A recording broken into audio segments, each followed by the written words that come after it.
In a southern town where land means power and history runs deep, a 93-year-old black grandmother refuses to sell her farm to a white gang set on forcing her out. They see her as old, alone, easy to intimidate. But when they threaten her, she makes one call. What they don't know is her grandson isn't just family. He's a Navy SEAL commander with over 200 combat missions and a lifetime of ghosts buried in that soil. The threats would come, and when they did, they wouldn't just spark a defense, they'd ignite a war. Before we go any further, comment where in the world you are watching from, and make sure to subscribe because tomorrow's story is one you don't want to miss. The morning mist clung low over the fields like a ghostly veil, drifting lazily between ancient oaks and rolling gently above the sprawling green rows Loretta Freeman had nurtured faithfully for over 70 years. At 93,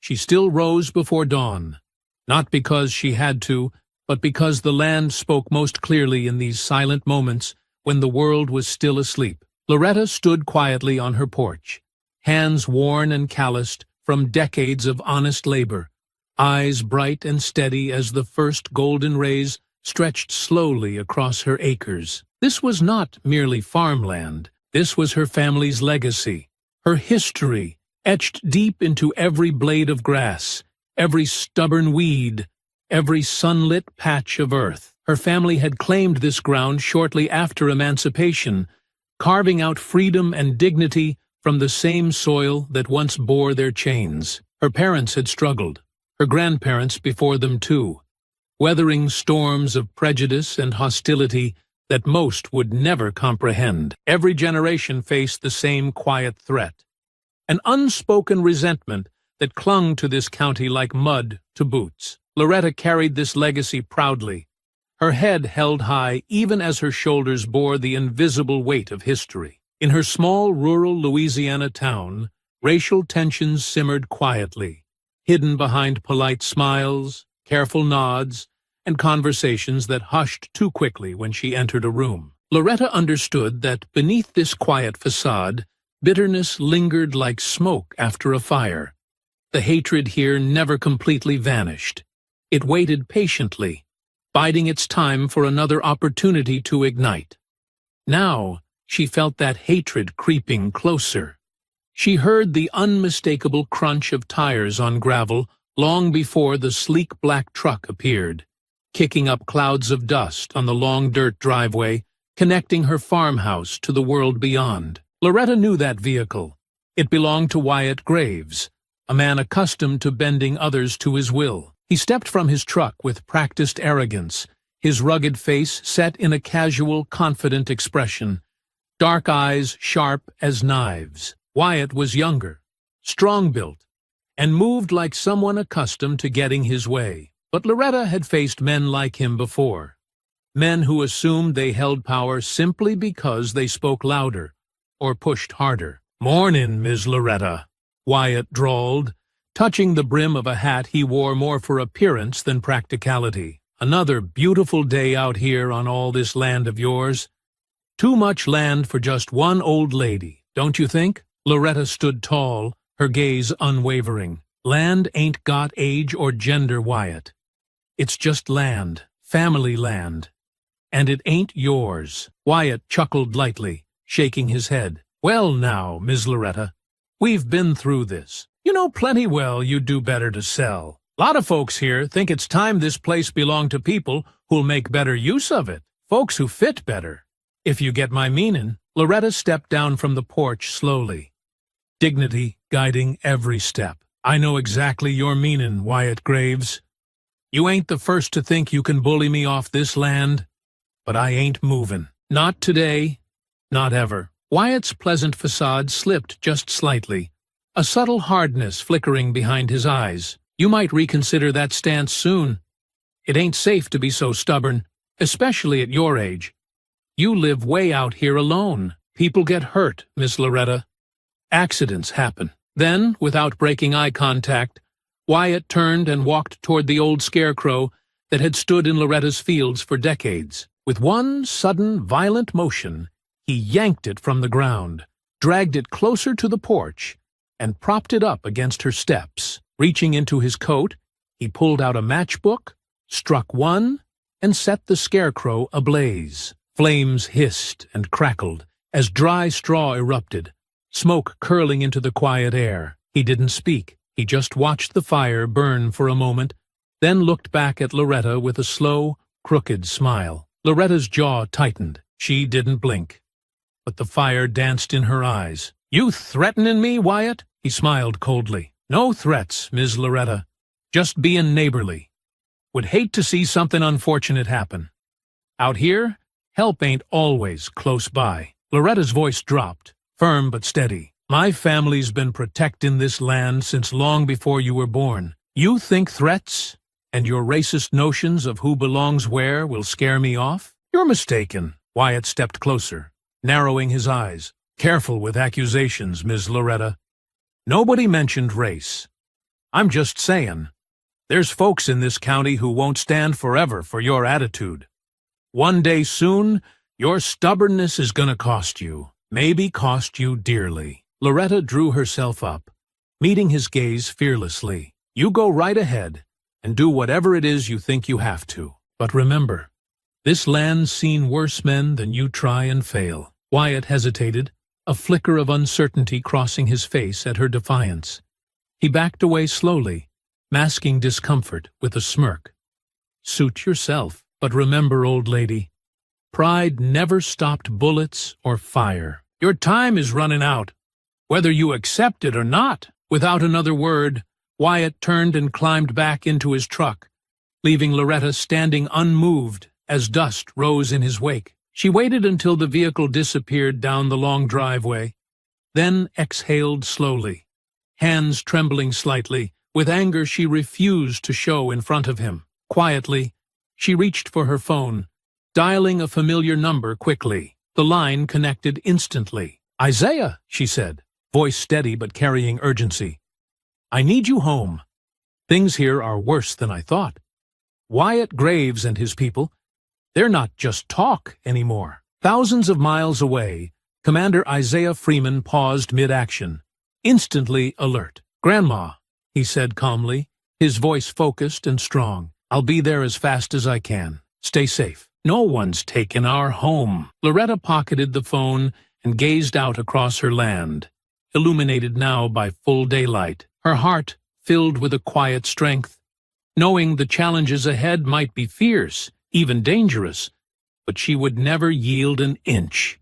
She had fought and won before. This time would be no different. Commander Isaiah Freeman stood motionless inside a small, dilapidated building in a village whose name wouldn't appear on any map back home. Outside, explosions echoed distantly, flashes punctuating the pre-dawn darkness. Dust and smoke hung thick in the air, muffling distant shouts and the occasional burst of gunfire. Despite the chaos surrounding him, Isaiah's breathing remained steady, his mind sharply focused. Beside him crouched Dante "Doc" Harris, Isaiah's most trusted friend and teammate, eyes scanning the perimeter through the narrow crack of a boarded window. Doc glanced briefly toward Isaiah, reading instantly the subtle tension tightening his friend's jaw. "What's wrong, Commander?"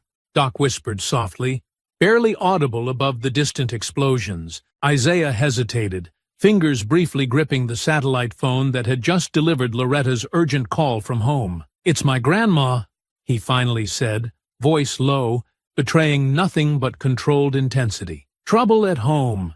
It's serious." Doc nodded solemnly, instantly understanding. "Say the word, and I'm with you." Isaiah gave a quick, decisive nod, and then pressed the comm at his ear. "Echo 1, this is Freeman. Extraction point confirmed. Mission accomplished. We're pulling out." "Copy, Freeman. Extract inbound. Hold your position." In minutes, their small extraction team swept silently through the shadows, Isaiah and Doc moving with fluid precision. They reached the rendezvous point swiftly, the helicopter descending through swirling dust and darkness, blades roaring above. Within hours, Isaiah was airborne again, flying westward toward home, his thoughts racing.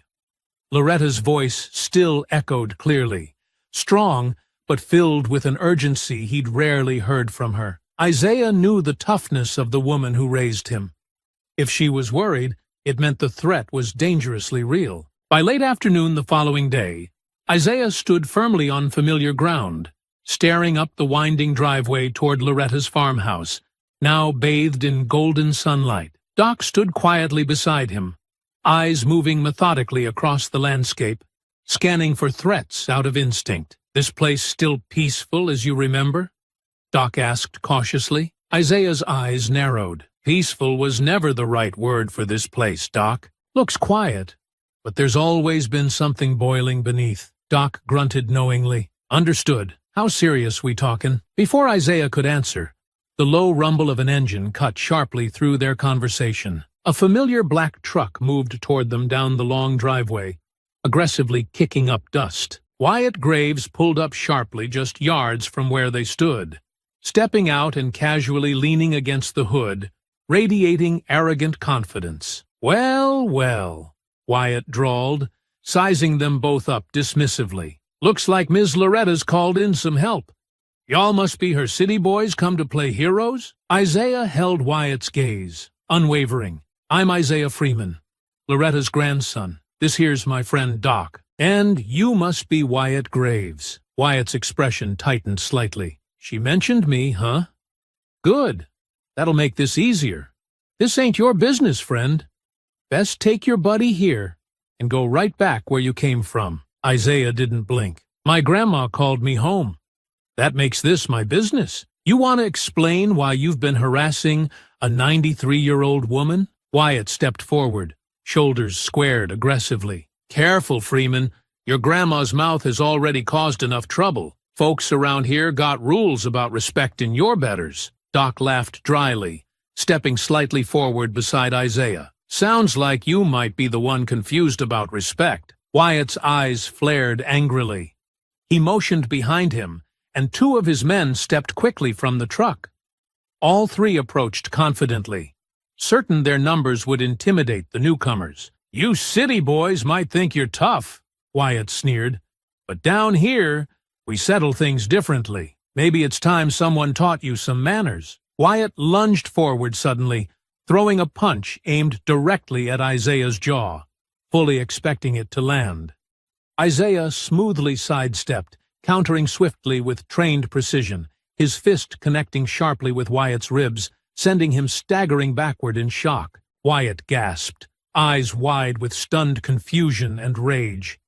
He rushed Isaiah again, swinging wildly. Isaiah dodged effortlessly, strategically blocking and landing precise strikes that visibly weakened Wyatt's resolve. Nearby, Doc faced the other two men, calmly stepping into their attacks, deflecting punches fluidly, his movements practiced and decisive. One thug tried grabbing Doc, but quickly found himself flipped hard onto his back, dust rising around him. The second man landed a solid hit against Doc's jaw, momentarily stunning him. But Doc quickly regained composure, retaliating swiftly, delivering a punishing blow to the man's stomach, dropping him to his knees. Wyatt, breathing heavily, faced Isaiah again, this time approaching warily, anger overshadowed by hesitation. Isaiah stood confidently, his stance steady. Wyatt's knuckles tightened as he squared up once more, the confident swagger now stripped from his face. Dust clung to his boots, and a fresh bruise swelled along his ribs, where Isaiah had landed a clean strike moments before.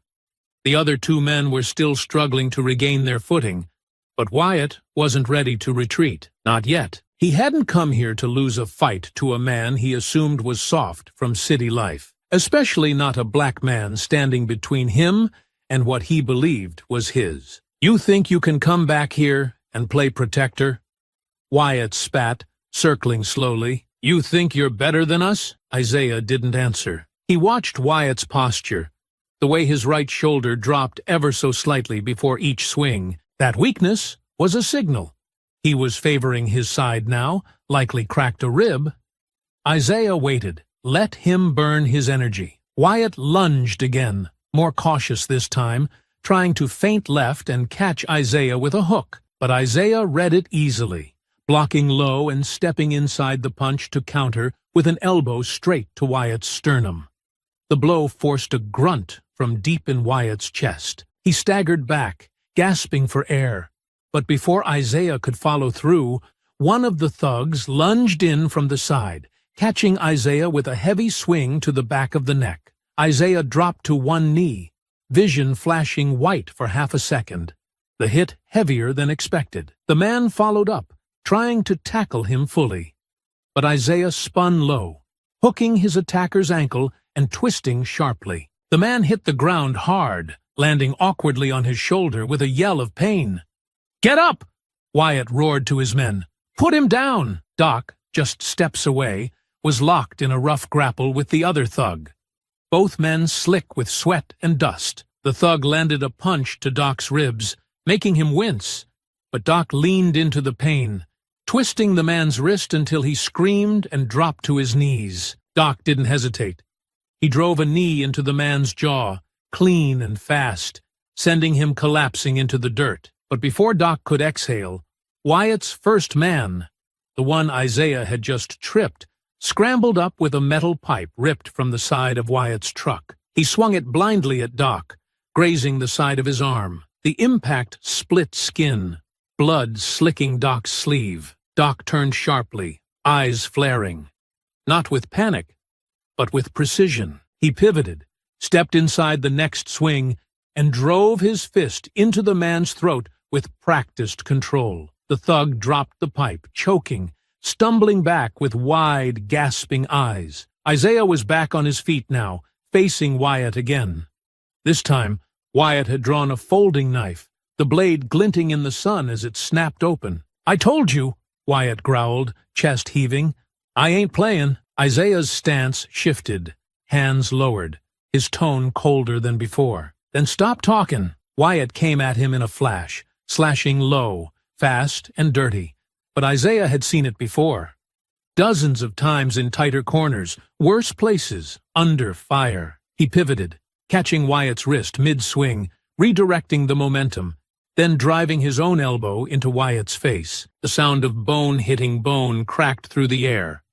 Wyatt dropped the knife, blood streaming from his nose. Isaiah didn't stop. He grabbed Wyatt by the front of his shirt, spun him, and slammed him hard against the hood of his own truck. "You brought this on yourself," Isaiah said, through gritted teeth, pinning Wyatt's face to the metal. "You walk into a fight not knowing who you're dealing with. And now you found out." Behind him, Doc stood over the two other men, breathing heavily. Both were down, groaning, bleeding, their aggression beaten out of them with clinical precision. Isaiah released Wyatt, who collapsed against the truck, barely standing. Blood smeared his shirt and forehead, his breath ragged, his fight gone. "I don't want to see you near this land again," Isaiah said, calm but cutting. "No more visits, no more messages.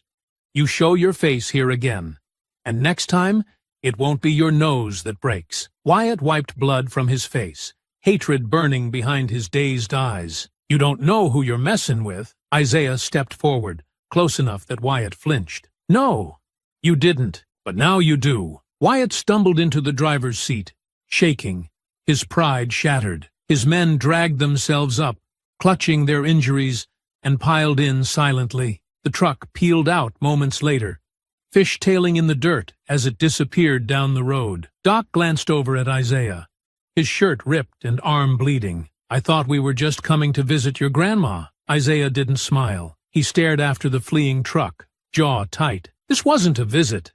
This is a war." He turned, walking back toward the porch where Loretta stood silently in the doorway, her eyes full of pride and pain. "We're gonna need to prepare," Isaiah said as he passed her, voice steady. Loretta nodded once, her voice low. "We already are." The next morning broke with no sound but the rustle of cypress trees and the low creak of Loretta's old screen door swinging open. Isaiah stood near the edge of the porch, eyes scanning the horizon, posture still and tight. Behind him, Doc finished wiping down the gash on his arm from yesterday's pipe hit, tying a clean bandage tight with practiced ease. "Anything?"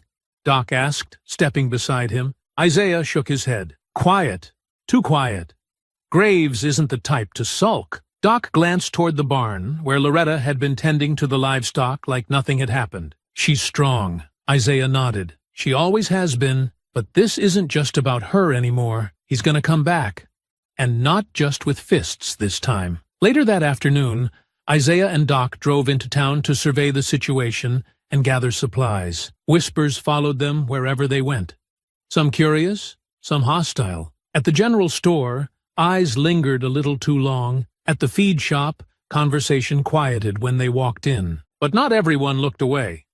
Sheriff Hank Grayson caught up to them as they were leaving the hardware store, stepping out from his cruiser parked beneath the shade of an old pecan tree. "Commander Freeman," he said, removing his hat and wiping his brow. "Doc," Isaiah nodded slowly. "Sheriff." Grayson glanced around the quiet street, then leaned in slightly. "You stirred up a hornet's nest, son. Word is Graves limped into the clinic last night swearing he got jumped by outsiders." Doc smirked. "Outsider's a funny word for a man defending his grandmother." Grayson gave a dry chuckle, but his eyes stayed sharp. "You boys didn't just knock around a gang leader. You disrupted an arrangement." Isaiah's brow furrowed. "Arrangement?" Grayson looked down the street again before speaking lower. "I've been holding my tongue for too long. Graves isn't just some loud-mouthed bully.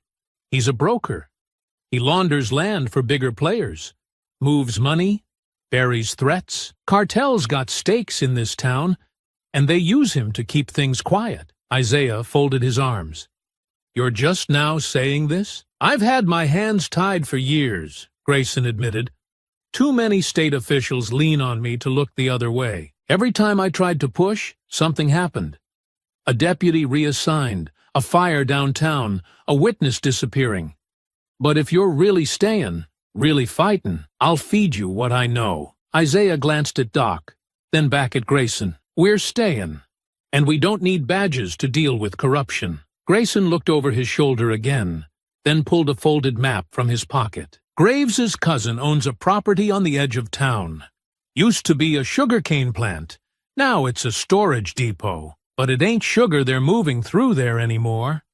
I've seen trucks coming and going at midnight, marked with fake company names. I couldn't get close, but you might." Isaiah took the map, tucking it into his vest. "Good. Let them think we're just guarding a farm." Back on Freeman land, Isaiah and Doc spent the evening reinforcing the property. They mapped out key sight lines, marked blind spots around the barn, and laid sensor-triggered trip alarms across the fence line. Isaiah buried low-profile camera units facing each approach road, connecting them all to a makeshift hub in the tool shed. Doc nodded as they checked the feed. "You're turning this place into a forward operating base." Isaiah's voice was flat. "Better to be ready and not need it." They trained some of the younger locals, too.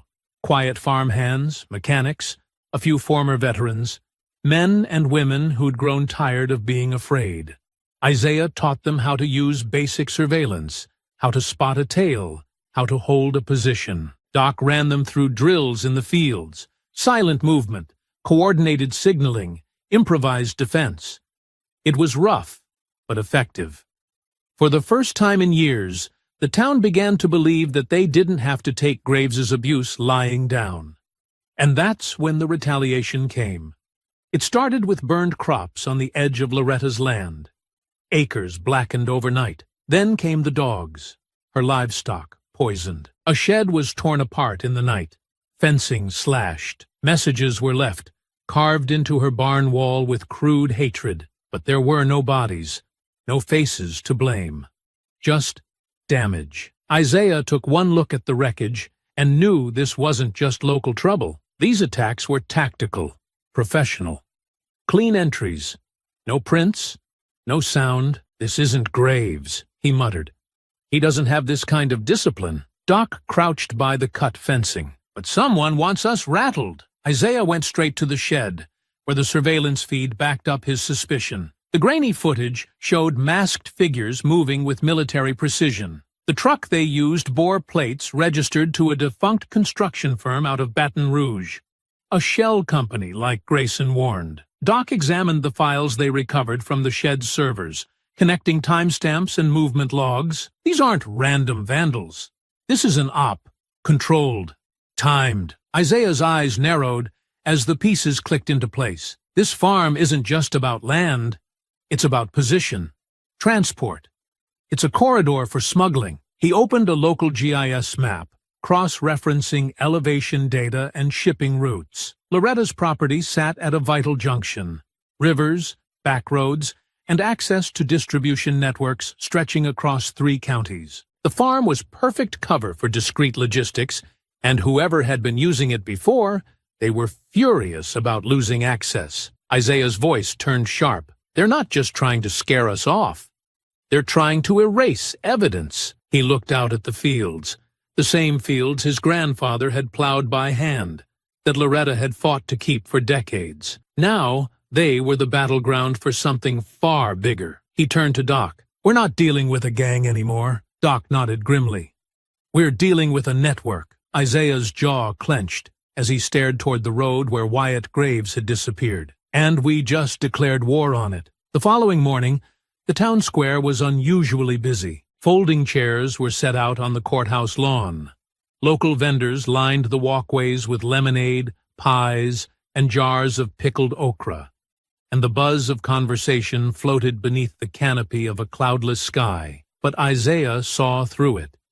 Beneath the polite smiles and weekend charm, tension simmered. Too many glances shot in his direction. Too many half-finished greetings. The town was watching, and not all of them were friendly. At the center of it all stood Mayor Eli Landry, smooth-talking, silver-haired, smiling in a crisply pressed blazer like a man running for re-election. Isaiah watched from a distance, arms crossed, as Landry stepped to the podium set up beneath the old magnolia tree and tapped the mic lightly. Ladies and gentlemen, we stand here today united, not divided by recent tension. I've heard your concerns, and I want to reassure you, no one will be forced from their land. Especially not Ms. Loretta Freeman. A ripple of applause moved through the crowd. Loretta, seated near the front, gave nothing but a quiet stare. I've spoken with law enforcement and personally asked Wyatt Graves to stand down. I want peace in our community. I want respect for our elders, our traditions, and our future. And anyone threatening that peace will be dealt with swiftly and fairly. Doc leaned in toward Isaiah without shifting his gaze. He's greasing the wheels. Isaiah's voice barely moved. He's building cover. When Landry stepped off the podium, he made a deliberate pass by Loretta's row, offering a small smile and handshake. His eyes flicked briefly toward Isaiah. Briefly, but enough. It wasn't courtesy. It was a warning. Bodyssey that night, under a moonless sky, Isaiah and Doc moved like shadows through the dense edge of pine and sugarcane just outside of Miller's Hollow, the old sugarcane plantation that Sheriff Grayson had warned them about. On paper, the property had been abandoned for over a decade, officially listed as an agricultural loss after a flood wiped out the fields. But according to Grayson, it hadn't stayed empty. Trucks came and went at odd hours, always unmarked, always careful. Isaiah set up a surveillance rig just beyond the tree line. Motion sensors and night vision cameras tucked into the brush.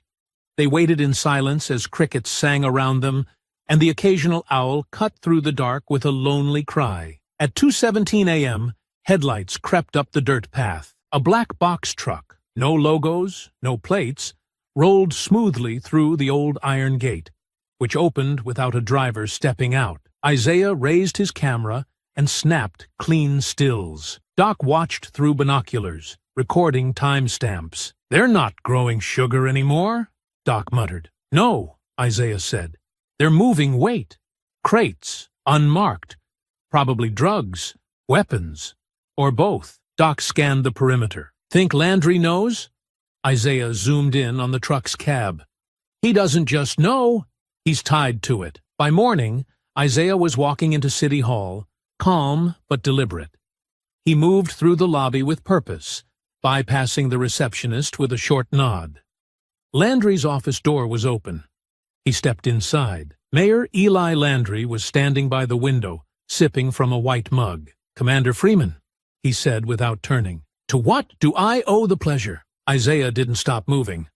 "Why was Wyatt Graves in your office 2 nights ago?" Landry turned slowly, his smile polished. "Wyatt's a concerned citizen. Passionate, maybe a little dramatic." Isaiah stood squarely across from him.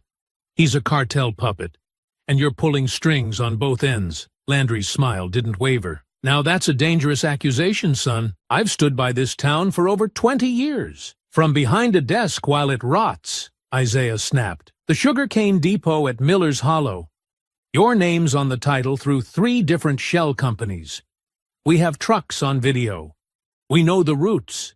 You think you can pacify this town with handshakes and speeches while laundering for traffickers?" Landry set the mug down slowly. "You have no idea the forces you're playing with. You're just a soldier, Commander. You follow orders. You don't understand what keeps towns like this from collapsing." Isaiah leaned forward, voice low. "Towns like this don't collapse. They get gutted from the inside by men like you." Landry's smile thinned. "Be careful, Isaiah. Your name might carry weight in the military, but around here, you're just a man out of place. This isn't a battlefield, it's politics." Isaiah's gaze didn't move. "Then you're about to find out what happens when politics runs into a man trained for war." Back at the farm, Isaiah gathered Doc and Sheriff Grayson in the shed, the surveillance footage playing back on a dusty screen. They tracked every truck's movement, documented every face, every crate, every license plate.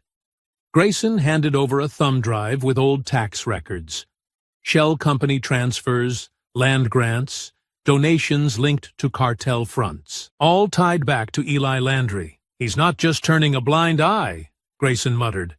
"He's the one lighting the fuse." Doc scanned through the video logs. "They've got a window. Saturday night, Route 12, clear by Saturday. It's all over these texts." Isaiah nodded. "We set the trap." They spent the next 2 days prepping the land like a forward base. Trip wires, pressure alarms, flares rigged to motion sensors, and silent alert feeds synced through portable monitors. They leaked false intel through whisper networks that a back trail off Freeman land was unguarded, prime for moving product out before the feds caught on. Saturday night came quietly, too quietly. Then, like clockwork, 4 trucks, masked men, same unmarked vehicles. They breached the west fence line fast, like they'd done it before. Isaiah and Doc lay in wait inside the barn loft, scoped in, calm and still. Sheriff Grayson was hidden near the tree line, body cam live, a drone circling overhead. Then Graves stepped from the first truck, armed, confident, ready to finish what he started. Isaiah waited until every piece was in place. Then the floodlights roared to life, flooding the field in white-hot brilliance. The masked men froze. The trap snapped shut. Isaiah and Doc descended like ghosts. Tactical, brutal, clean. Within minutes, half of Graves's crew was down or restrained. The others scattered, only to be corralled by Grayson's team hiding in the dark. Isaiah took Graves down himself, pinning him in the dirt with a knee to the back and a fist gripping the collar of his shirt. "Who gave the order, Wyatt?" Graves groaned. "You're dead, Freeman. You don't know who you're messing with." Isaiah slammed him down again, dust rising from the impact. "Who gave the order?" Graves finally looked up, breath ragged. "Landry! Landry gave it all." Isaiah stood slowly, heart pounding but face unreadable. The lies, the parades, the speeches. It all led here. He turned to Doc, voice level. "This doesn't end with Graves." Doc's eyes were locked on the road, already thinking ahead. "It ends at the top." And back in town, in the polished wood halls of City Hall, behind the smiling eyes and practiced charm, Mayor Eli Landry had no idea the storm now headed straight for him. The sun cast long amber lines across the Freeman land, stretching through the fields like veins of fire as Sunday church let out, and folks slowly drifted toward the town square. Whispers carried across front porches and under shade trees. No one missed what had happened the night before.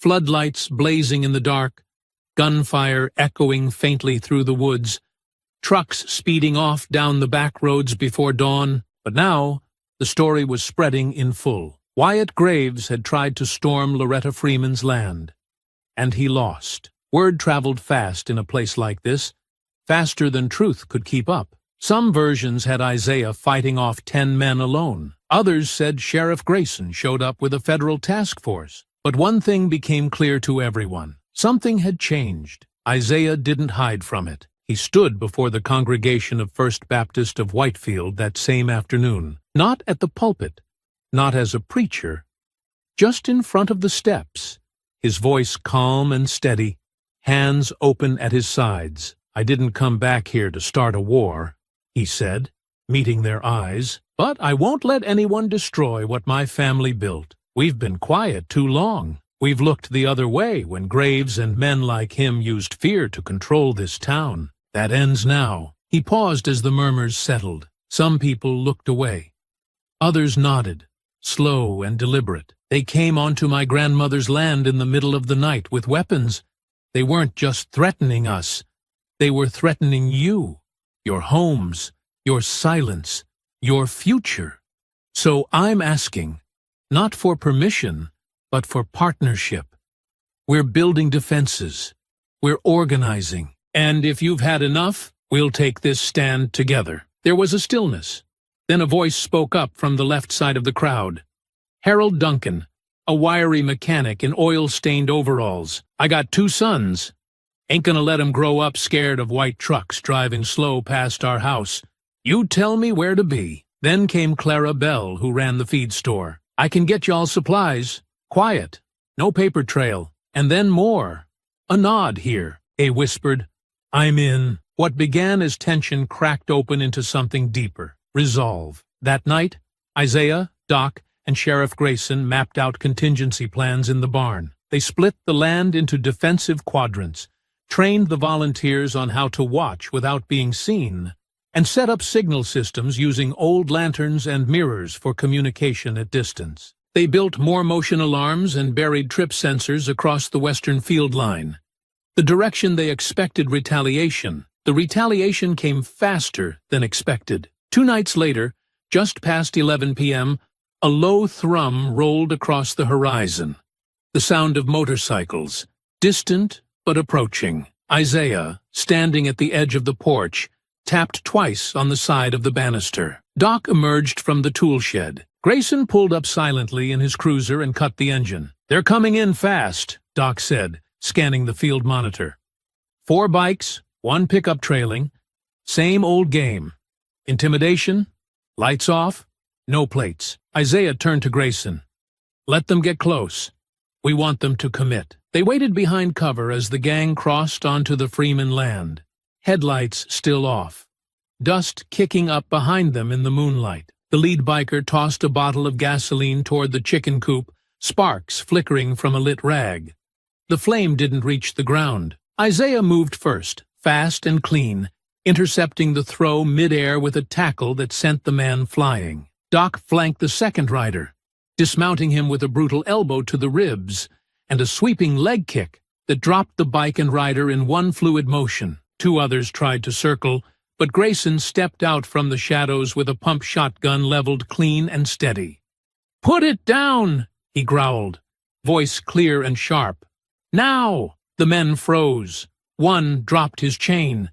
The other tried to bolt, but a tripwire caught his ankle and sent him face first into the dirt. The pickup skidded to a stop 50 yards out. The driver reversed, tires spinning. But it was too late. Doc fired a warning shot into the air, and Grayson pulled the cruiser into the path, lights flashing red and blue. By the time it was over, 3 men were zip-tied in the grass.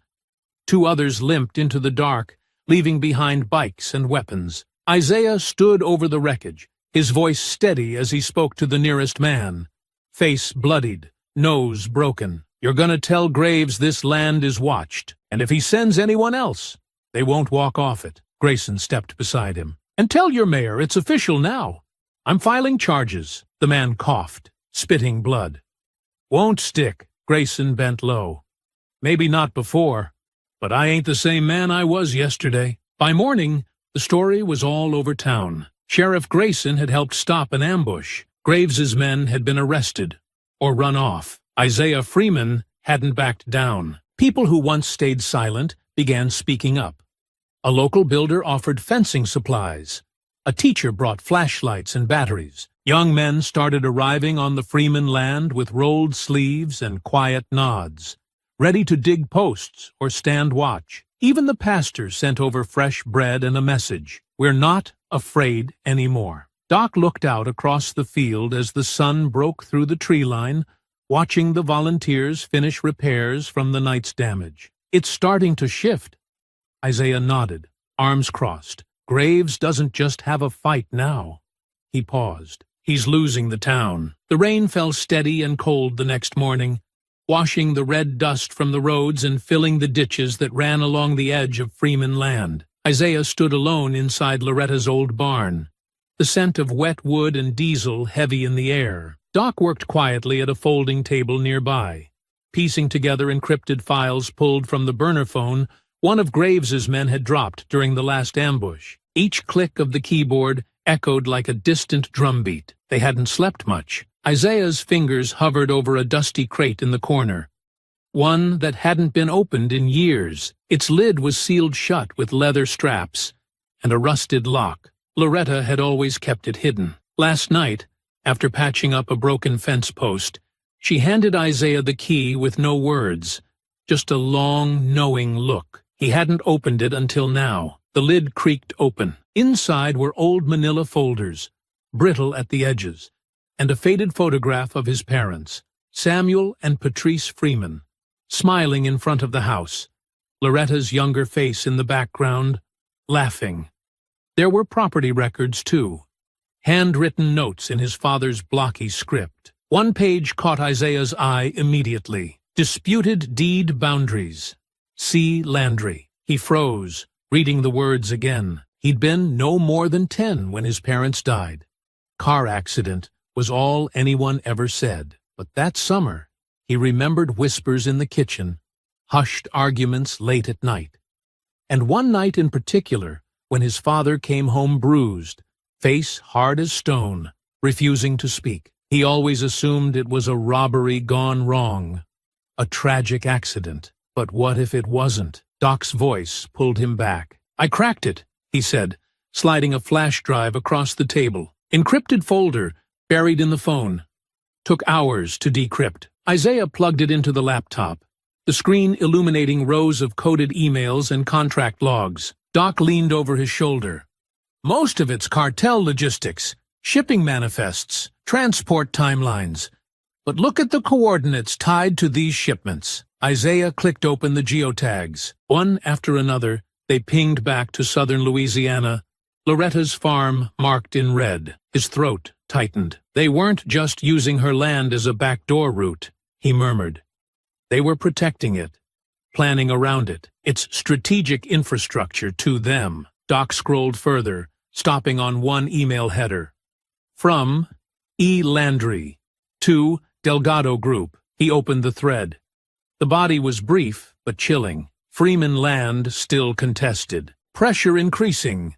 Recommend escalation before next quarter. Isaiah stared at the screen, heart pounding. Delgado Group was a known cartel shell used for laundering, cover operations, and political influence.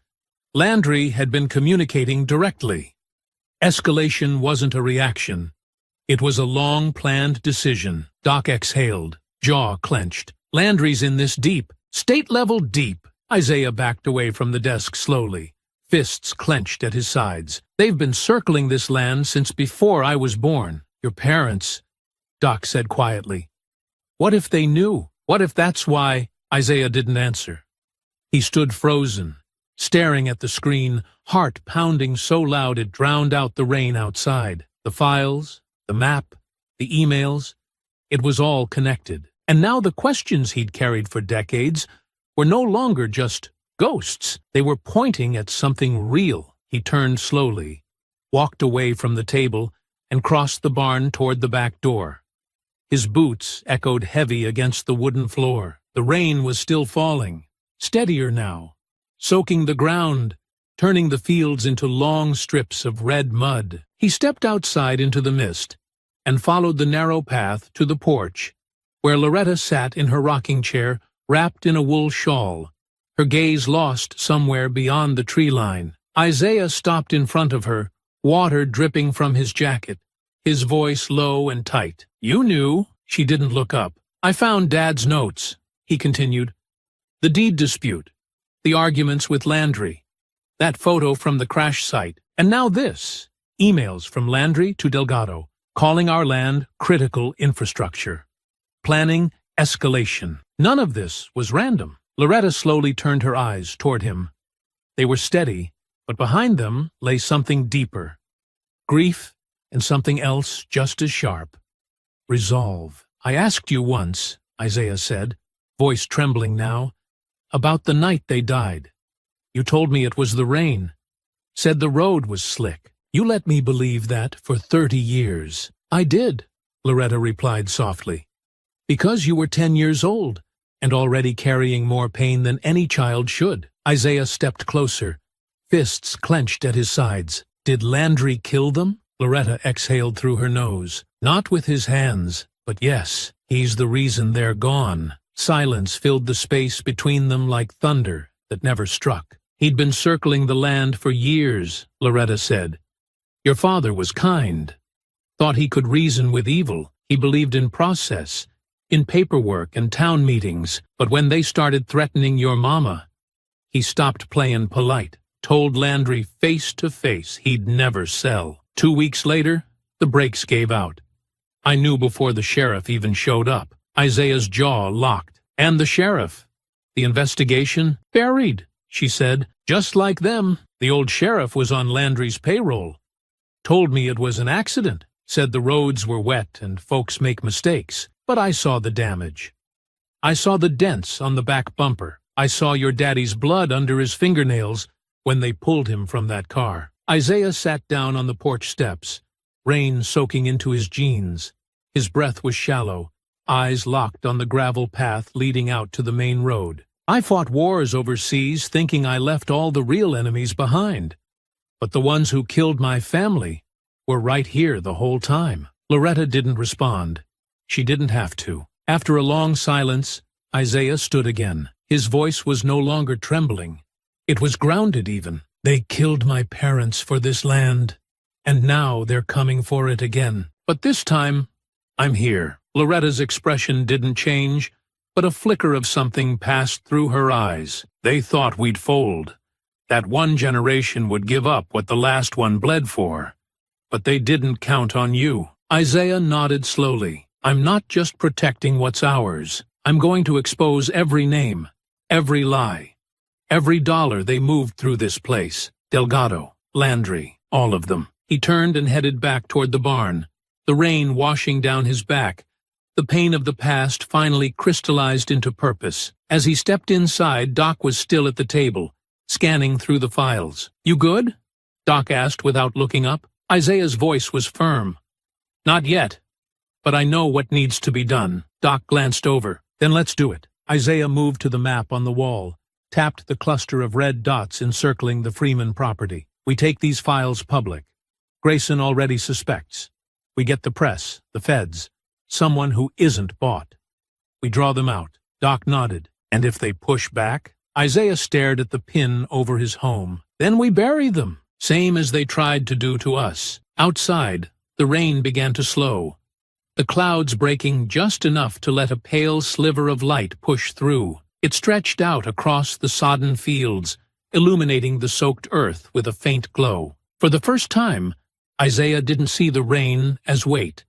He saw it as cleansing. And what came next would be the storm they didn't see coming. Night fell thick over Freeman land like a heavy curtain, swallowing the last traces of pale dusk. The air had gone still, unnaturally quiet. No wind rustling the pines, no crickets singing in the brush. Even the livestock huddled close to the barn, uneasy, noses twitching at something they couldn't name. Isaiah sensed it too. He stood on the front porch beside Doc, eyes narrowed toward the woods. "They're coming," he said quietly. Doc didn't ask how he knew. How many? Enough to make a statement, Isaiah replied. But not enough to win. Doc cracked his knuckles and checked the sidearm on his hip. Time to make 'em regret showing up. Moments later, the first shot rang out. A single crack from the tree line near the north fence. It wasn't aimed to kill, it was meant to scatter. Then came the roar of engines. 2 trucks burst through the lower field gate, lights off, barreling through rows of crops, crushing soil and stalks beneath thick tires. Isaiah moved fast, signaling with 2 sharp hand gestures. Floodlights surged on around the barn, casting stark shadows across the open yard, just as masked men began spilling out of the trucks. They came with bats, pipes, machetes, expecting fear, chaos.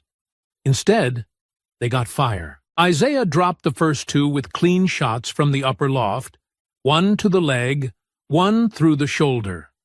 Doc moved like a ghost, flanking from the barn's west side, sweeping the legs out from one attacker before driving a boot into his chest and yanking the next to the ground by the collar. They fought without waste. No yelling, no panic. Every move was a lesson in precision, but the numbers kept coming. A Molotov flew from the second truck and shattered against the edge of the shed, fire licking up the wooden siding. Doc grabbed the emergency hose and doused it quickly, but the damage was done. The air filled with smoke and the metallic tang of burning oil. "They're trying to force us out!" Doc shouted over the crackle. "Corner us!" Isaiah checked the advancing figures in the tree line.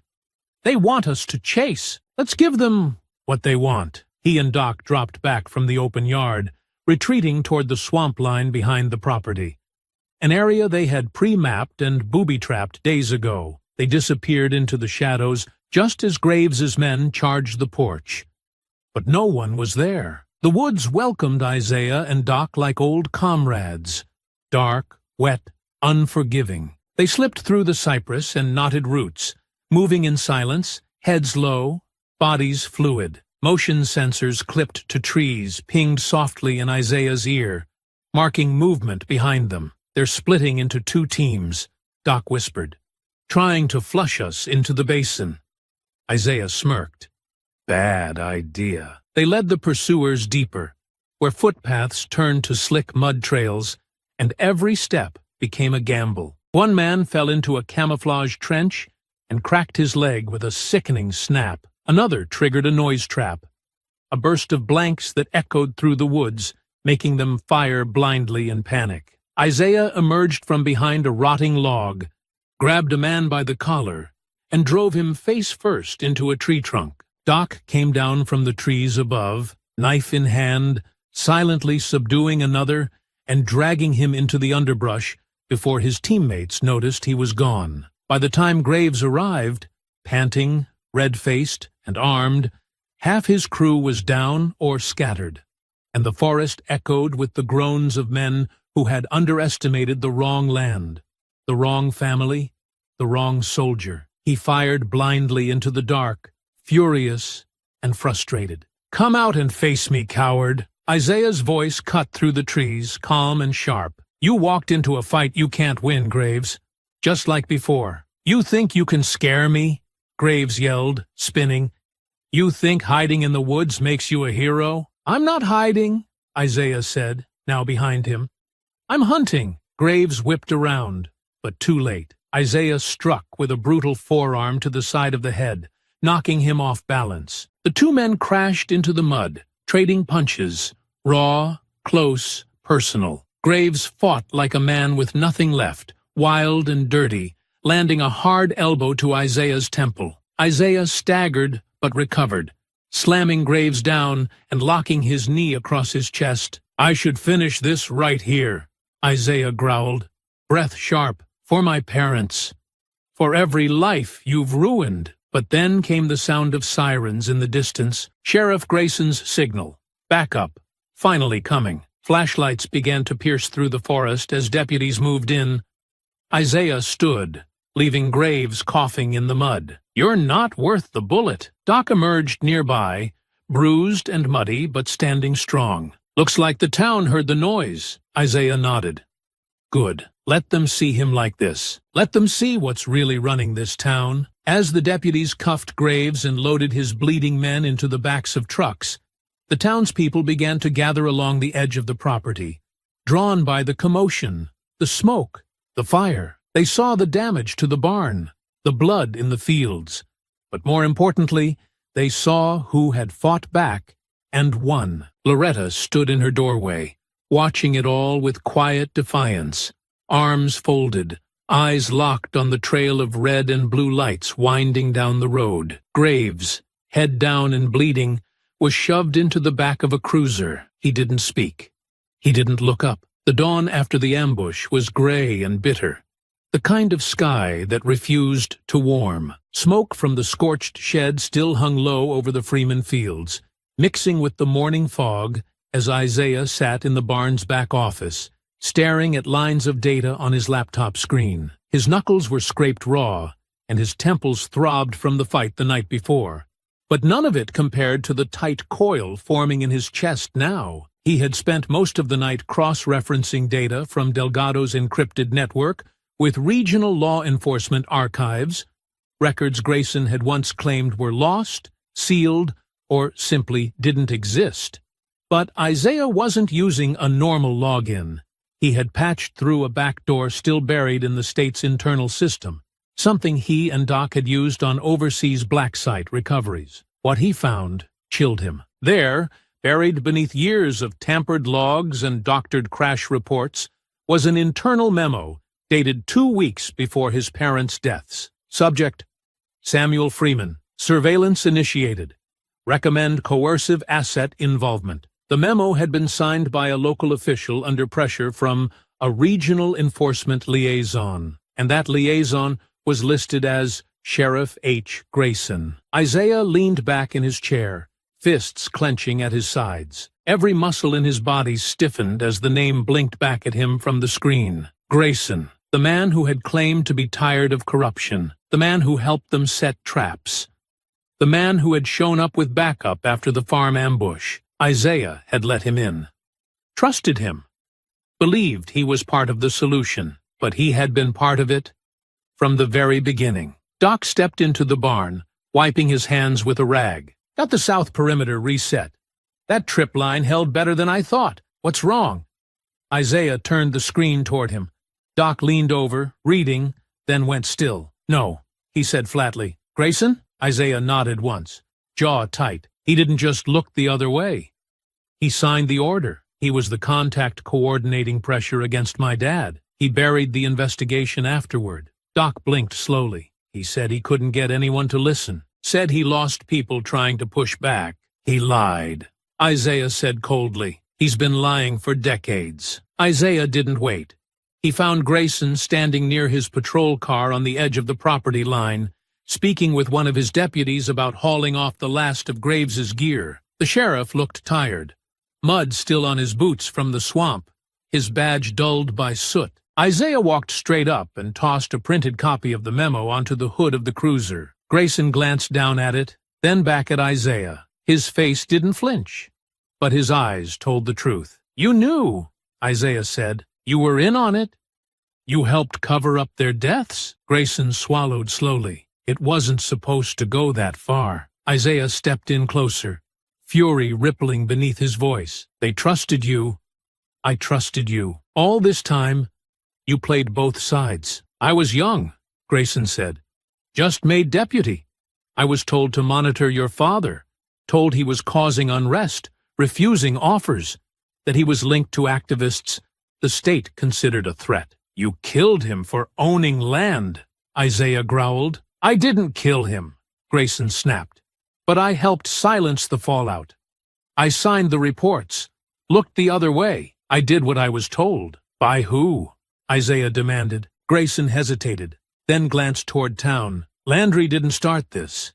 He's just the latest steward. Orders came from Baton Rouge, State Business Council, real estate trusts tied to oil and rail.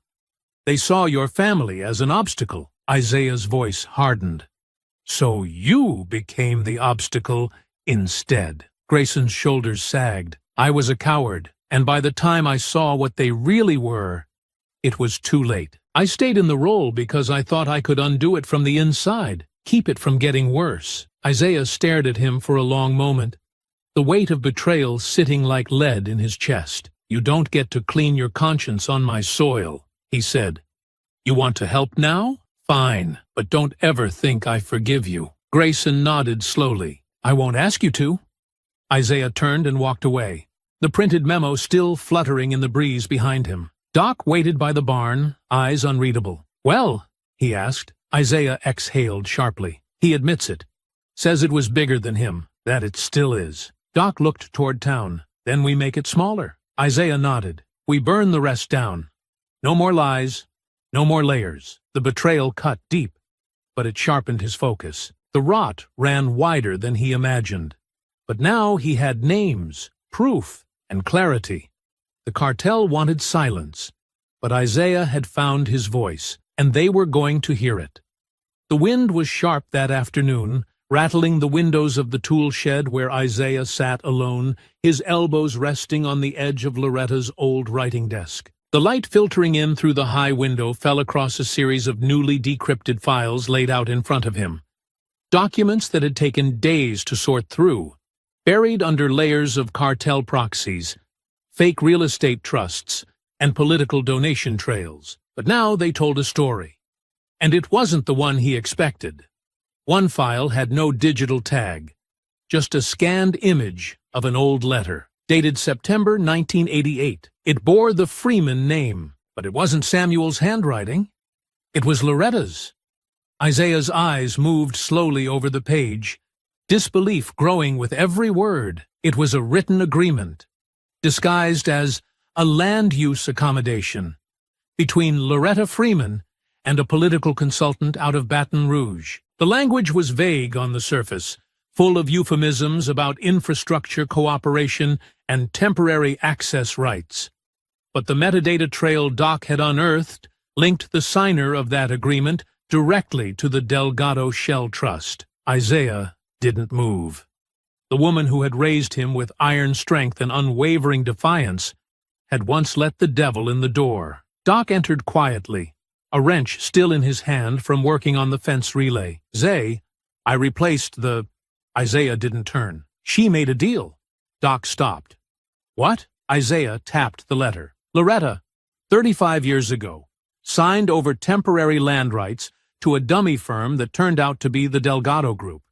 She didn't know what they were at the time, but it was the opening they needed. That was the seed. Everything that followed. Landry, the pipeline interest, my parents' pressure. It started here. Doc approached slowly. Are you sure? Isaiah's voice was quiet, but hollow. She tried to protect the land. Thought she was outmaneuvering a crooked official, but she gave them access. And once they were in, they never left. Doc rubbed the back of his neck. Damn. Isaiah stood, the paper still in his hand. All this time, I thought we were standing on something clean. I thought this was about defending our legacy. But the truth is, we're fighting to preserve something that was compromised from the beginning. You think she knew what it would become? Isaiah shook his head slowly. No. But it doesn't matter. That one signature gave them the route they needed. My father refused to renew it. That's when the pressure started. That's why they were killed. The words tasted bitter in his mouth. Later that evening, Isaiah walked out to the porch where Loretta sat, shelling peas like she did when he was a boy. The sun was setting behind her, turning the sky a burnt orange, long shadows stretching over the earth. He stood in silence for a long moment. I found the letter, he said finally. She didn't stop shelling. I figured you might. You made a deal. She nodded once. I did. Why? Loretta looked up at him, eyes glassy but firm. Because they were going to take it anyway. Isaiah's brow furrowed. You didn't think to tell my father? I did, she said. He was furious. Said I gave the devil a foothold, and maybe I did. But I was tired, Isaiah. I had 2 sons, a sick husband, and men coming to our door every week with briefcases full of paper and quiet threats in their voices. Isaiah's voice cracked. You thought giving them a sliver would satisfy them? I thought I could buy us time, she said. I thought I was being smart, strategic, but I underestimated what they were. I didn't know Delgado. Not then. I thought it was a state project, some infrastructure hustle. They promised it would never touch the house, the fields, our name." She paused. "Your father never forgave me. He tried to undo it. And they punished him for that. I've lived with that every day since." Isaiah turned away, jaw clenched. "So, I've been fighting to save a legacy built on a deal with murderers." Loretta's voice stayed low. "You've been fighting to stop them from finishing what I helped start. There's a difference." Isaiah didn't answer. She looked down at the bowl in her lap. "There ain't a family in this country that got through clean, Isaiah. Not one. We survive. We compromise. We pay. And sometimes the cost follows us into the next generation." "I don't know what to believe anymore," Isaiah said. "Every part of this feels poisoned." Loretta stood slowly, walked to the porch railing, and laid her hand on his shoulder. "You believe in what you're doing now. You believe in fighting for the people still here. That's the legacy worth saving. Not the papers, not the landlines, the people. The truth." He nodded, but the weight in his chest didn't ease. He walked out into the yard alone, the wind rising as dusk fell around him. What once felt like sacred ground now felt uncertain, still worth defending, but for reasons that no longer fit the story he had always been told. And somewhere deep inside, he wondered if the war he was fighting was even his to finish. But he wasn't done yet. He couldn't be, not until every secret was out, not until every mask was torn off. The night came down hard, heavy with the smell of smoke and wet earth. The fields were silent now, the chaos of the attack behind them, but a different kind of storm still churned deep inside Isaiah. The truth had sunk in, slow and steady like cold water filling his chest, drowning everything he thought he understood. Loretta's letter, the deal, the slow bleed of power from one generation to the next. And through it all, his career, his convictions, the fire that pushed him through wars and grief, none of it had been clean. It was built on a foundation cracked from the start, shaped by a lie no one ever intended to tell out loud. He sat alone in the barn, shoulders slumped forward, elbows resting on his knees, staring into the dim light of the oil lantern swaying from the rafters. Every breath felt heavier now. He thought of his father's hands, worn and strong, guiding his grip around the handle of a shovel. He thought of his mother humming in the kitchen as she peeled sweet potatoes in the same rhythm each night. They had died believing they were fighting for something pure.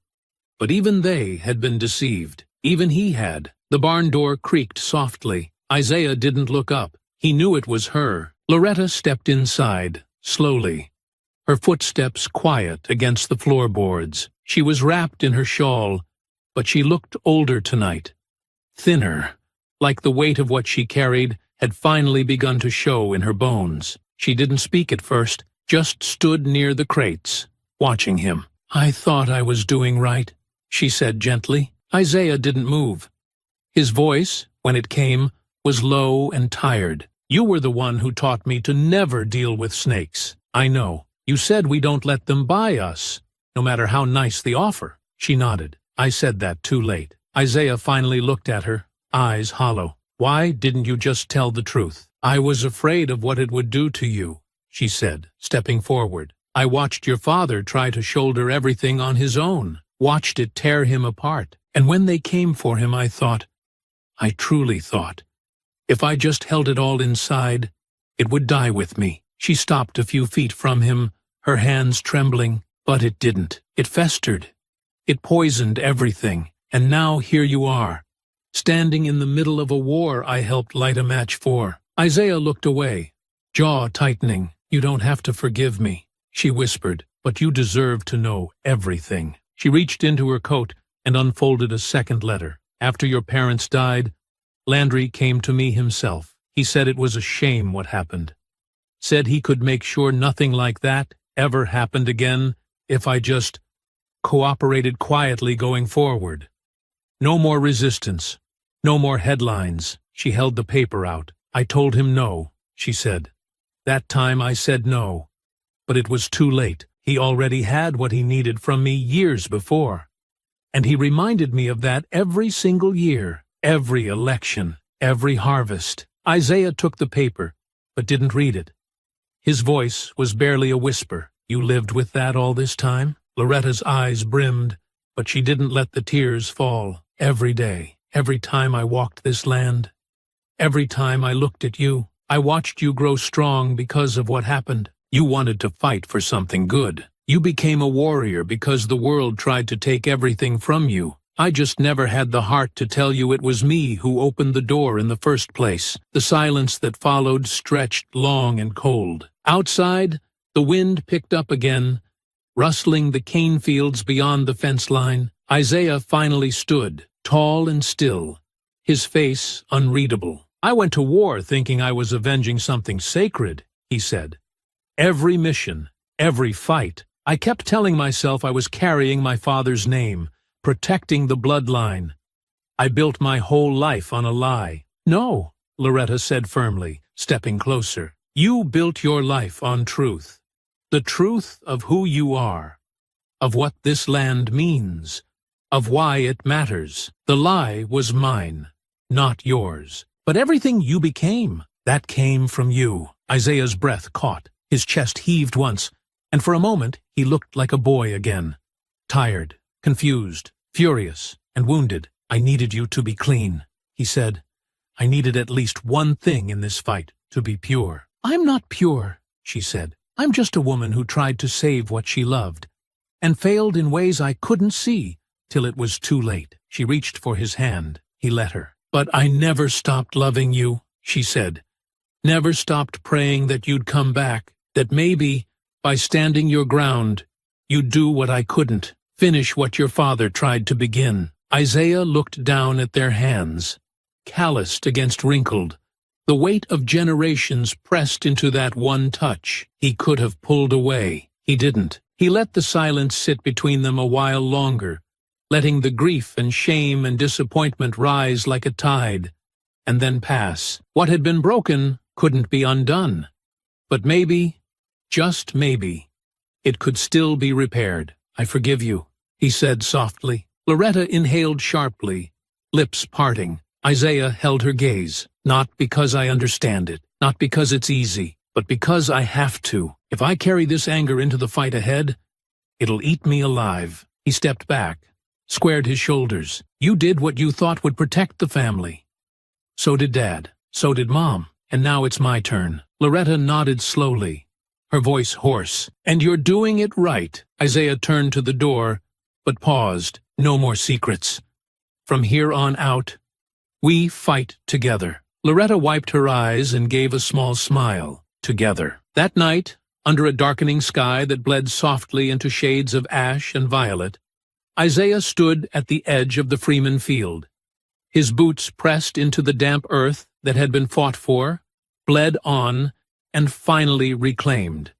Not by conquest, but by community. The smell of turned soil mixed with burnt wood drifted faintly through the breeze, and across the property, warm halos of newly mounted floodlights began to cast their glow over the fence lines, each bulb humming faintly like a promise against the darkness. The land, once stalked by fear and silence, was no longer quiet, but alive with the low murmur of people working.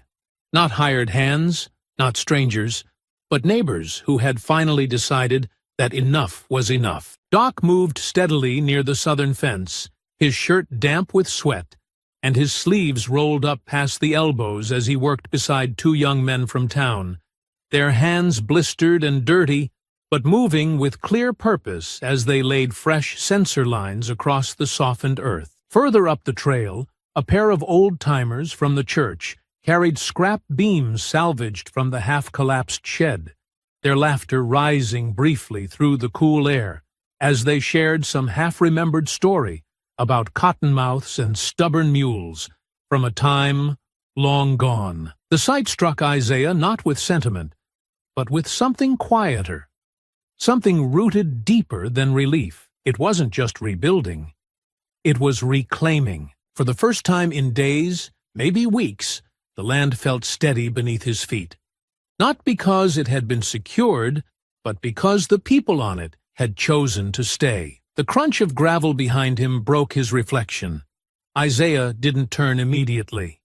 He knew the gate. Sheriff Grayson approached slowly, his hat in one hand and a sealed envelope in the other, his uniform dusty from travel, his boots coated in red clay. There was no ceremony in his steps, no swagger, just a quiet weight behind the movement of a man who had seen too much and said too little for far too long. Grayson stopped a few feet away, clearing his throat once, and extended the envelope without lifting his eyes. "I've been holding on to this longer than I should have," he said. "Didn't know how to look you in the face after what came to light, but you were right to keep pressing." Isaiah took the envelope, the thick paper cool in his fingers, and studied it before tucking it beneath his arm. He didn't say anything. Not yet. There was still too much inside him to be spoken casually. Grayson nodded, as if he understood. "It's everything I could gather without drawing attention to myself. Bank records, property transfers, shadow account numbers, campaign donors, all of them traced to Delgado through proxies and shell groups. Names you'll recognize, and a few you won't. But they all tie back to this town. It's all in there." Isaiah finally met his eyes, searching for something behind the older man's weathered expression. "Why now?" Grayson exhaled slowly, his shoulders sagging a little. "Because I'm tired of being a coward. Because watching you fight with no armor but truth made me realize I've been wearing a badge without honor for too damn long. And maybe this won't fix what I did back then, but it's a start." Isaiah didn't offer forgiveness. Not in words, not yet. But he didn't refuse the file either.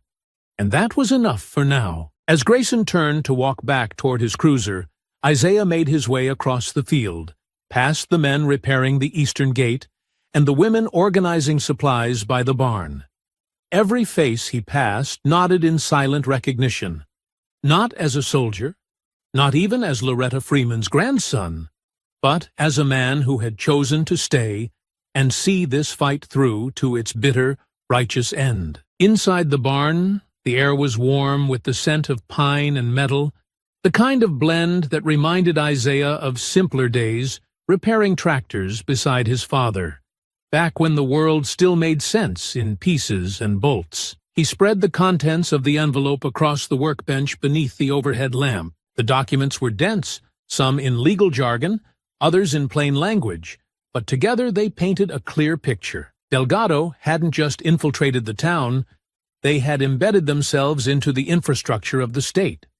The same companies pressuring Loretta decades ago now sat on advisory boards, controlled logistics routes, funded politicians, and bought silence by the acre. Every highlighted name was a betrayal. Every signature was a scar. But for the first time, Isaiah didn't feel overwhelmed by the scope of it. He felt prepared. The story wasn't just about land anymore. It was about legacy, what his family had endured, what his father had tried to fight quietly, and what Isaiah now carried forward with clarity.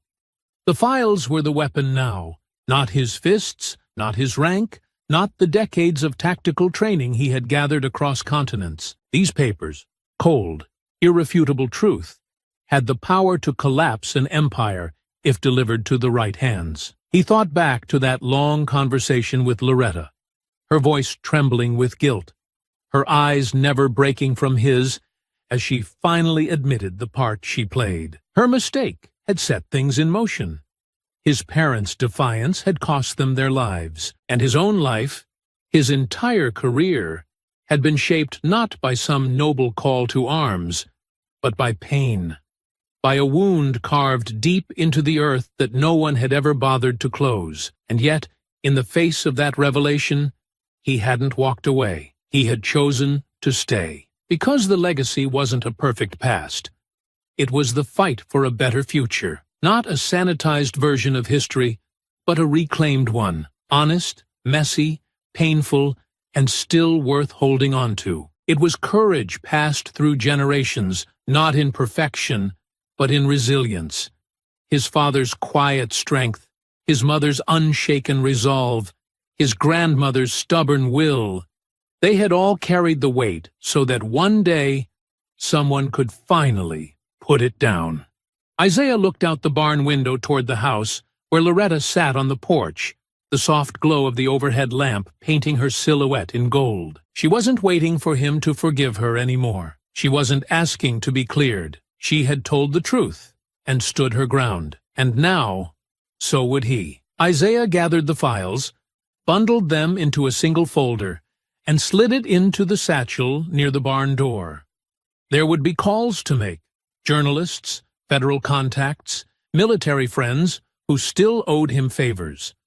This time, he wasn't going to fight them in the shadows. This time, he was going to expose every name in daylight. As he stepped back outside, the wind lifted softly through the cane fields, carrying with it the scent of earth and ash and something else.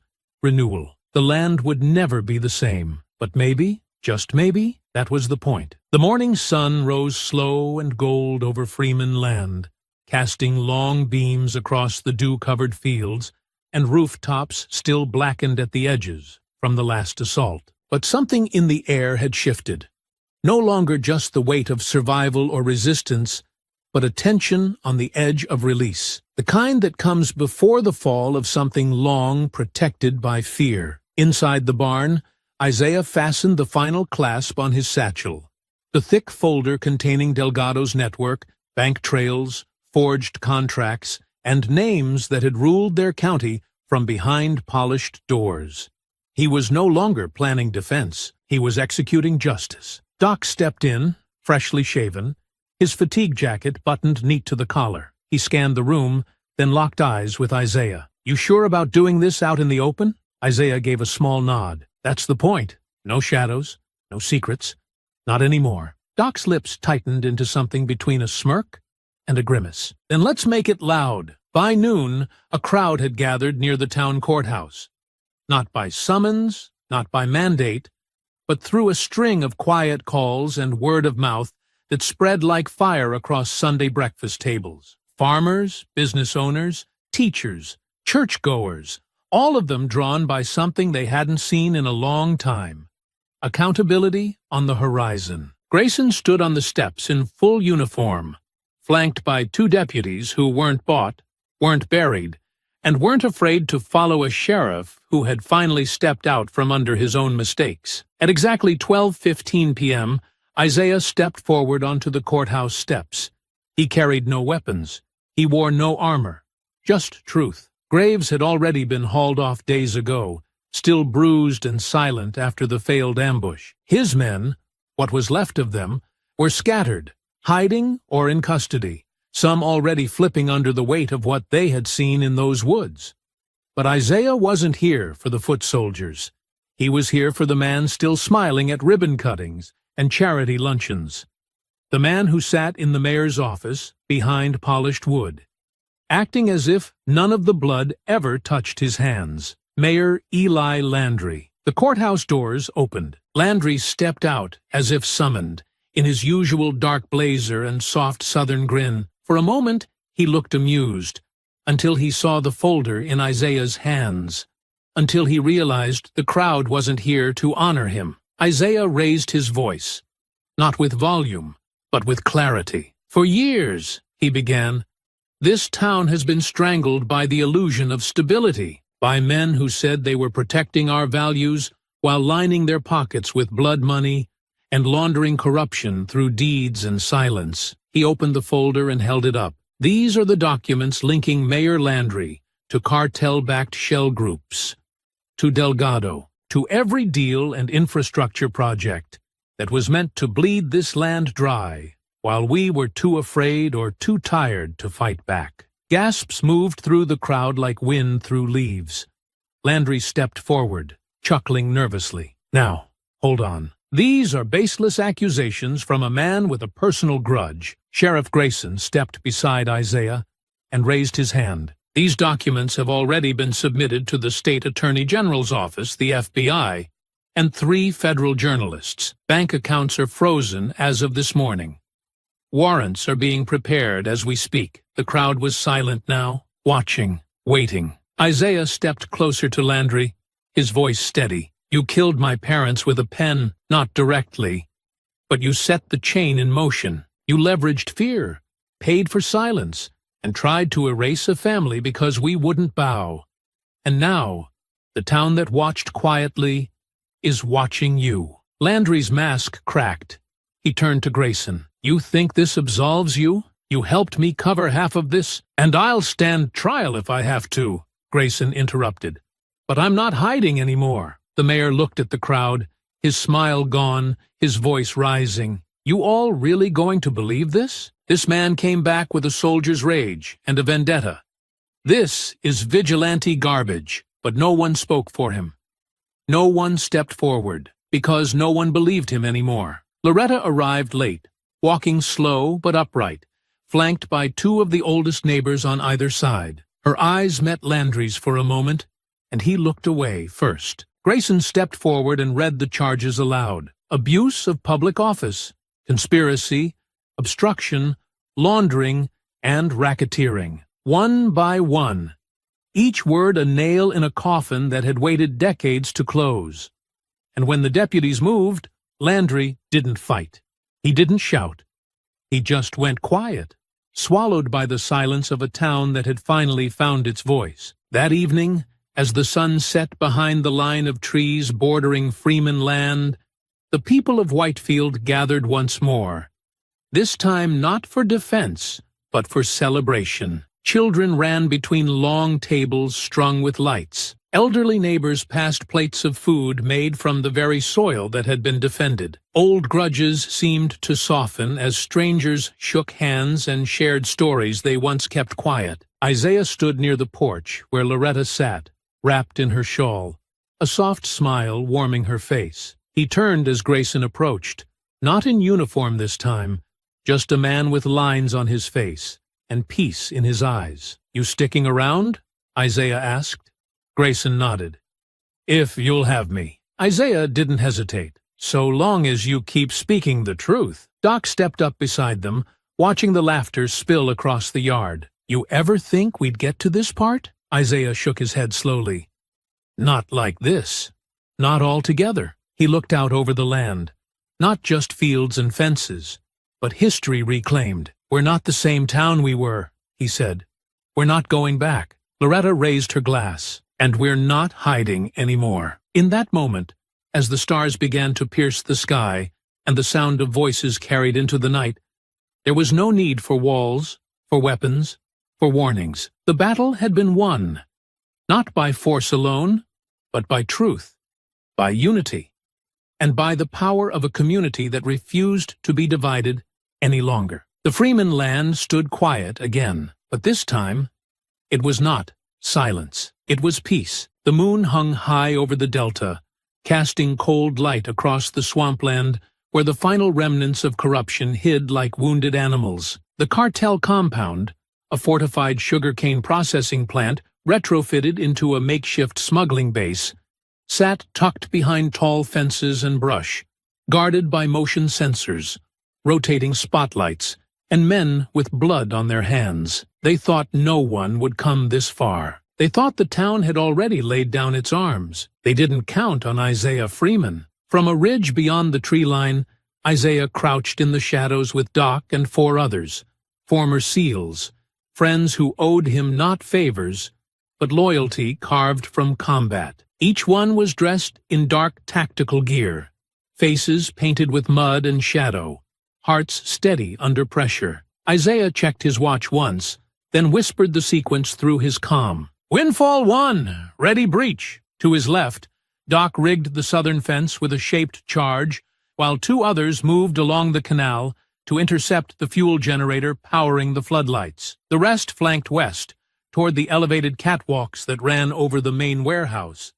In 20 seconds, the perimeter would go dark. Inside the compound, cartel guards lounged with false confidence, smoking, pacing, checking their gear, unaware that the night was no longer theirs. At exactly 01 Garn, Isaiah gave the nod.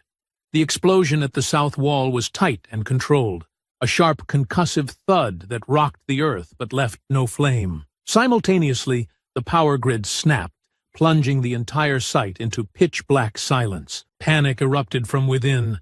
men shouting in Spanish and English, scrambling for weapons, switching on flashlights that only made them easier targets. Isaiah moved first, silent as wind, slicing through the outer fence and slipping into the compound like water through a crack. He darted between cover, crates, metal drums, abandoned forklifts, until he was behind the first two guards near the stairwell. He struck fast. The first never saw him, dragged down with an arm around the throat, body limp before he hit the dirt. The second turned just in time for Isaiah's elbow to meet his jaw, dropping him hard. Footsteps approached fast. Another guard rounded the corner, rifle raised. Isaiah stepped forward, disarming him with a smooth pivot, then drove his knee into the man's chest, followed by a crushing punch to the throat. Nearby, Doc breached the southern warehouse door and met resistance immediately. Two men opened fire from the catwalk above. Sparks danced as bullets pinged off metal walls. Doc ducked behind a pillar, then hurled a flash charge upward. The pop blinded both men long enough for him to move. He climbed fast, hands gripping the steel railing, and met them with unrelenting force. The first was dispatched with a blade to the thigh and a strike across the neck. The second tried to retreat. Doc tackled him clean over the edge, the two of them crashing down in a heap of grunts and dirt. "West corridor clear," Doc muttered into the comm, blood streaking his forearm. Isaiah entered the main hallway next, clearing rooms methodically. He caught one man trying to radio for help, slammed him face first into a filing cabinet, then spun as another lunged with a crowbar. They fought hand-to-hand, brutal and loud.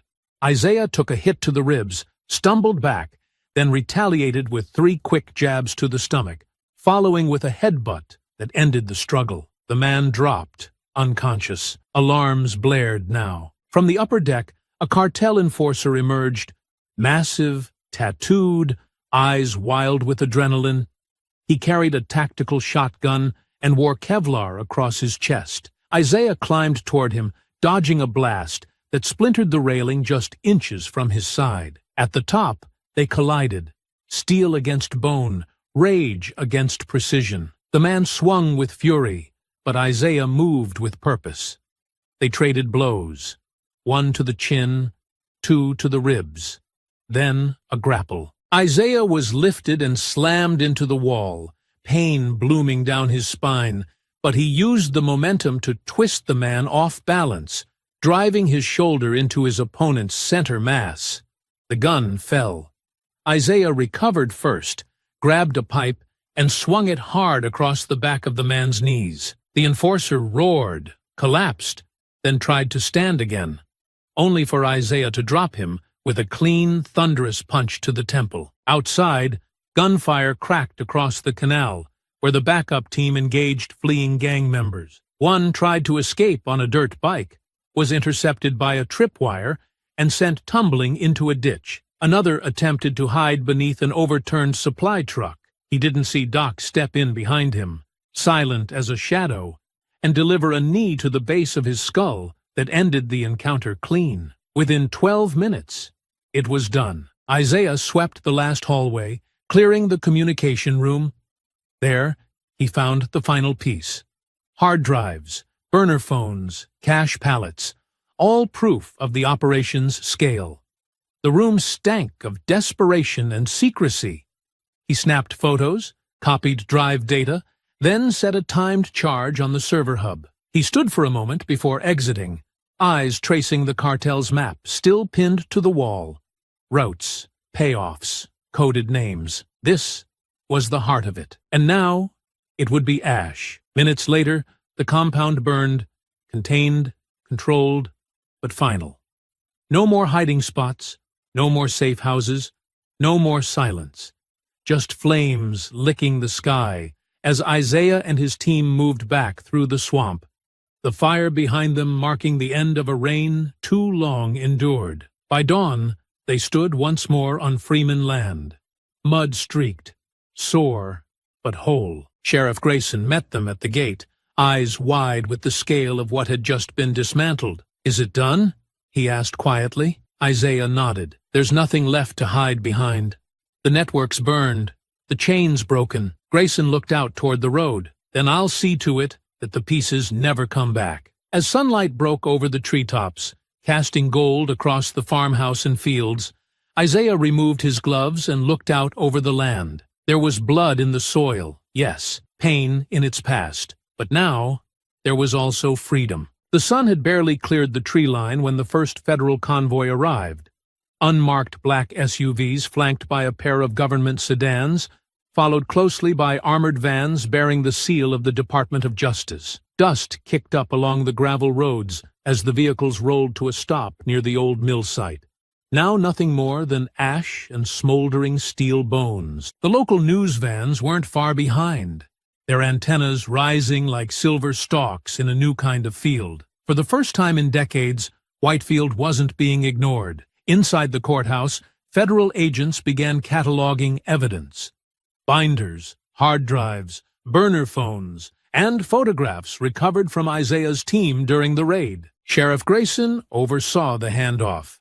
No longer the conflicted man clinging to shadows, but a lawman finally stepping into the light, guiding the investigators through the chain of corruption he had once helped conceal. His confession had already been submitted, signed, detailed, unflinching, and it had done what none of them expected. It had sparked a flood. Dozens of small-town officials across the state were now being investigated under a widening net of subpoenas and sealed indictments. Properties tied to Delgado fronts were seized in Baton Rouge, Lafayette, and the outskirts of New Orleans. A sitting state senator quietly resigned under mounting pressure. Behind closed doors, the Delgado group itself fractured, its upper command vanishing into private flights and locked accounts, too fast for most, but not all. Those left behind, accountants, enforcers, smugglers, were arrested in waves, pulled from mansions and motel rooms alike, their names logged, their assets frozen, their silence no longer bought. And at the center of it all was a stack of documents stamped Freeman Evidence File. Mayor Eli Landry, already removed from office, sat behind reinforced glass in a federal detention center 3 counties north, awaiting trial under RICO charges. His public defenders had made noise about political persecution, but the weight of the evidence was too overwhelming, too clean, too detailed. Wire transfers, recorded calls, signed contracts, all tracing back to the moment he helped orchestrate the death of Samuel and Patrice Freeman. He refused to speak Isaiah's name. Even now, stripped of power and title, he still clung to his delusion of control. But control was gone. Wyatt Graves sat in a separate facility, cut off from his contacts, disavowed by Delgado, reduced to a name on a docket no one would defend. He tried to cut a deal early on, offering up supply chains, regional handlers, backdoor communication methods, but what little he knew had already been burned in Isaiah's raid. His information was stale, his leverage gone, and so he sat. Conviction was a formality. Back in Whitefield, the cleanup began not with machines, but with people. Community meetings shifted from whispered rumors to open plans. The local farmers' cooperative, once manipulated by cartel-backed brokers, reclaimed their voting rights and installed new leadership. The high school, once underfunded and overlooked, received a wave of anonymous donations traced back to veteran groups Isaiah had quietly contacted. A new mural began on the side of the old grain elevator, one of Samuel and Patrice Freeman, arms locked, the fields behind them gold and eternal. Loretta watched it unfold from her porch most mornings, a mug of chicory coffee in hand, the quiet hum of tractors in the distance blending with the sound of hammering and children's laughter. The town wasn't healed, not completely, but it was no longer silent, no longer afraid. She and Isaiah didn't speak much of the raid. They didn't have to. It was written in the dirt, in the restored fences, in the way people nodded when they passed, not out of fear or obligation, but respect. Doc remained for a few more weeks, helping coordinate local security, then returned home to his family with a firm handshake and an unspoken promise. He'd be back if needed. Sheriff Grayson stayed. He made no speeches, just worked, rebuilding trust brick by brick, attending town halls, admitting to what he'd done, answering hard questions without hiding behind a badge. Some forgave, some didn't, but none could deny he was doing the work. As for Isaiah, he returned to the fields, not to escape, but to anchor himself. He walked the rows his father once walked, hands brushing over cane and cotton. The weight of legacy finally balanced between pain and peace. He didn't run from what had happened. He carried it. One afternoon, as the sun dipped low and the wind rustled the trees just right, he knelt beside the small stone markers beneath the sycamore tree, the resting place of Samuel and Patrice. He said nothing, just sat with them a while, the quiet between them full of memory and meaning. When he rose, he turned toward the farmhouse, where Loretta stood at the top of the steps, waiting. And together, they went inside, because the storm had passed.